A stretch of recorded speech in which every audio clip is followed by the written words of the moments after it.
Details చూస్తే జైపాల్ రెడ్డికి పదవులతో గౌరవం రాలేదని, జైపాల్ రెడ్డి వల్లే పదవులకు గౌరవం వచ్చాయిందని సీఎం రేవంత్ రెడ్డి తెలిపారు. కేంద్ర మాజీ మంత్రి జైపాల్ రెడ్డి వర్ధంతి సందర్భంగా కల్వకుర్తిలో ఏర్పాటు చేసిన జైపాల్ రెడ్డి కాంస్య విగ్రహాన్ని సీఎం రేవంత్ రెడ్డి ఆవిష్కరించారు.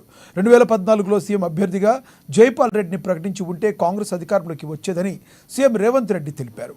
కల్వకుర్తి ప్రజలతో వాదించి గెలవడం కష్టమని, ప్రజా సమస్యల పరిష్కారంలో కల్వకుర్తి ప్రజాప్రతినిధులకు ప్రత్యేకత ఉందని సీఎం రేవంత్ కొనియాడారు. తల్లిని చంపి బిడ్డను కాపాడారని ప్రధాని మోడీ ఆరోపణ చేశారని సీఎం గుర్తు చేశారు. ఆగస్టులోపే రుణమాఫీ చేస్తామని, జూలై 31లోపే 1.5 లక్షలోపు రైతుల రుణాలు మాఫీ చేస్తున్నట్లు తెలిపారు.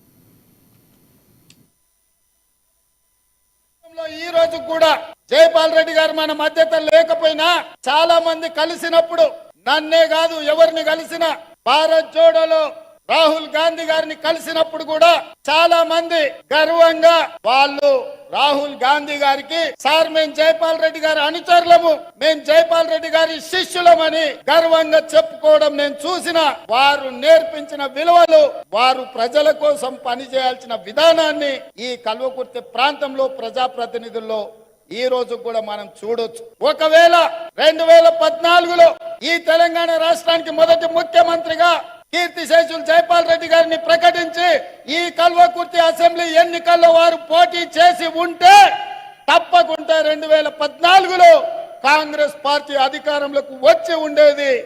ఇది పార్టీ విధానపరమైన లోపం ఆ రోజు జరిగింది. వారికి తెలంగాణ ప్రజలు వారికి కృతజ్ఞత తెలుపుకునే అవకాశం ఉండే.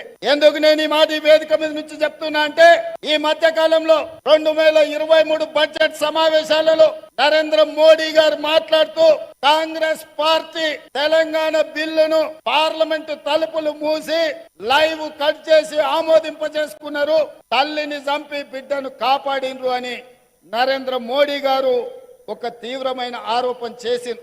ఆ రోజు పార్లమెంటు తెలంగాణ బిల్లు వచ్చినప్పుడు సభలో గందరగోళం ఏర్పడి తెలంగాణ బిల్లు ఆమోదం కాదేమో అని ఆందోళన చెందుతుంటే సభ వాయిదా పడ్డప్పుడు ఆనాటి స్పీకర్ శ్రీమతి మీరా కుమారి గారికి జైపాల్ రెడ్డి గారు ఒక సూచన చేసిండ్రు. మూడ్ ఆఫ్ ద హౌస్ చూసి తలుపులు మూసి తెలంగాణ బిల్లును ఆమోదింపజేసుకుంటే ఖచ్చితంగా తెలంగాణ రాష్ట్రం ఏర్పడుతుందని జైపాల్ రెడ్డి గారు మీరా కుమారి గారికి చేసిన సూచనను పాటించి పార్లమెంటు తలుపులు మూసి లైవ్లు కట్